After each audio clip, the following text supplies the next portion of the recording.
ఈరోజు బ్రహ్మముడి సీరియల్లో ఏం జరిగిందో తెలుసుకోవాలనుకుంటే ఇక వీడియో ఎక్కడ స్కిప్ చేయకుండా చివరి వరకు చూసేయండి. ఇక ఫైటర్స్ని తన మాటలతో మార్చేస్తుంది కావ్య. ఇప్పుడు ఎలాగో కాసేపట్లో పోలీసులు వస్తారు, మిమ్మల్ని అరెస్ట్ చేస్తే మీ భార్య మీ పిల్లలు అడుక్కు తింటారని అంటుంది కావ్య. కావ్య మాటలకు అక్కడి నుంచి రౌడీలు పారిపోతారు. ఇక రాజు యాక్షన్లోకి దిగుతాడు. తన స్టైల్లో కొడతాడు. అప్పటికే పోలీసులు బయట ఉంటారు. నందగోపాల్ని పోలీసులకు అప్పచెప్తాడు.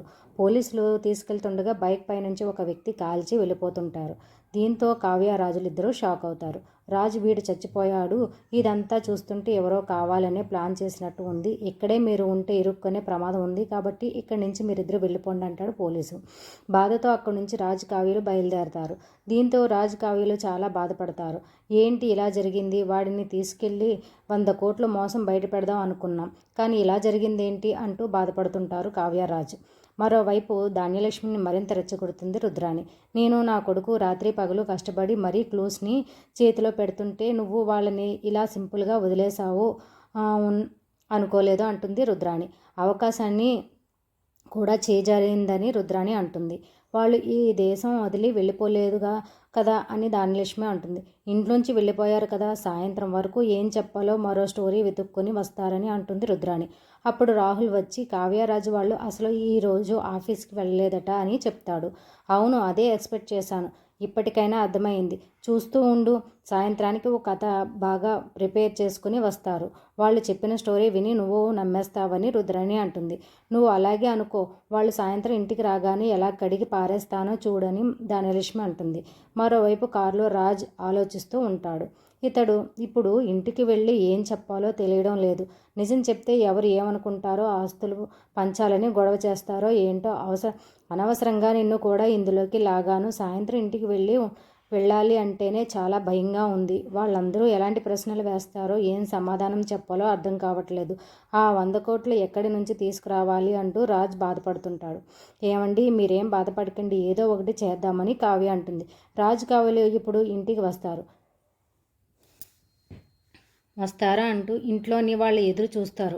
ఇప్పుడే రాజ్ కావ్య ఇంటికి వస్తారు. ఇక రుద్రాణి ధాన్యలక్ష్మి వరుసగా ప్రశ్నలు వేయడం మొదలు పెడతారు. గెస్ట్ హౌస్ని ఎందుకు తాకట్టు పెట్టారు, ఆ డబ్బుని ఏం చేశారు అడుగుతారు కావ్యరాజులు. కావ్యరాజులు ఏం సమాధానం చెప్పకుండా నిల్చుంటారు.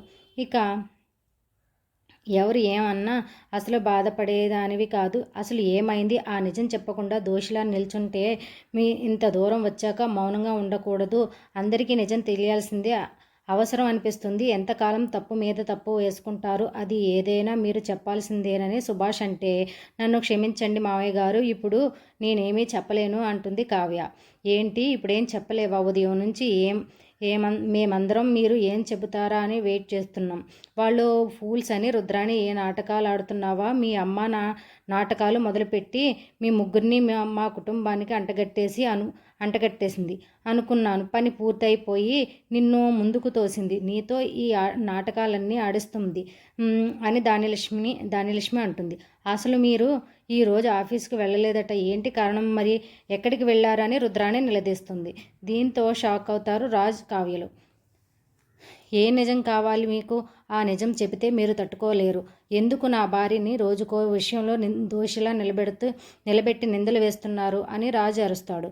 ఆమె నిజాయితీని మీకు నిరూపించుకోవాల్సిన అవసరం లేకపోయినా నా తల్లిదండ్రులకు నానమ్మకు నిజం చెప్పాల్సిన అవసరం ఉంది కాబట్టి చెబుతాను.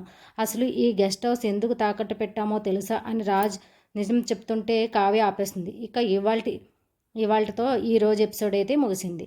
మరి ఈరోజు నా మార్నింగ్ వ్లాగ్ చూశారు కదా, ఎలా ఉందో ఏంటనేది కామెంట్ సెక్షన్లో కామెంట్ చేయండి. అన్నట్టు వీడియోకి లైక్ చేయండి ఫ్రెండ్స్, మీరు లైక్ చేస్తే నా వీడియో మరింత మందికి పోస్ట్ అనేది జరుగుతుంది. ఇక ఈరోజైతే నేను మార్నింగే లేచి పిల్లలకి లంచ్లోకి వచ్చేసి రొయ్యలు చుక్కకూర అయితే ప్రిపేర్ చేసేసానండి. బ్రేక్ఫాస్ట్కి వచ్చేసి దోశలు అయితే వేసేసాను. ఇంకా పిల్లలకి ఎగ్ అయితే బాయిల్ కూడా చేసి పెట్టేశాను. ఇంకా పిల్లలు స్కూల్కి వెళ్ళిన తర్వాత నేనైతే ఇల్లు అయితే ఊడ్చేసుకొని బెడ్షీట్లు అవి సర్దుకొచ్చి ఇల్లంతా నీట్గా సర్దుకొచ్చి దివాన్ అవన్నీ సర్ది ఇల్లు అయితే ఊడ్చేస్తున్నాను. ఇల్లు ఊడ్చిన తర్వాత ఇంకా కిచెన్లో గిన్నెలు అయితే ఉన్నాయి. ఈ లోపైతే ఫిష్ ఆమె వచ్చింది, చేపలు తీసుకోమని వచ్చింది. సో నాకైతే బేరం అయితే రాదు, ఆమెకి నాకు ఇక్కడ బేరం ఎలా మాట్లాడుకుంటానో చూసేసాను.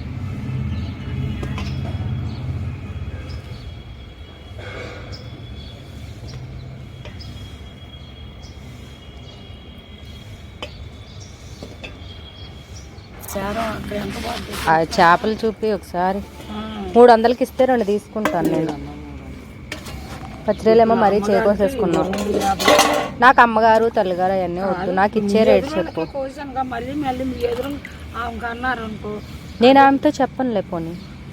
అడుగు, ఇంకో మాట అడుగు న్యాయంగా. ఇంకో మాట లేదు, నాకు 300కి ఇస్తే 2.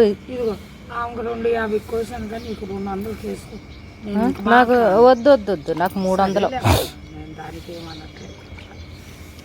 నాకు నచ్చింది నాది, నీకు నచ్చింది అంతే. 2 తీసుకుంటాను అంటున్నానుగా. నువ్వు 2 కాదు మొత్తం తీసుకున్నా నాకు బాధ లేదు.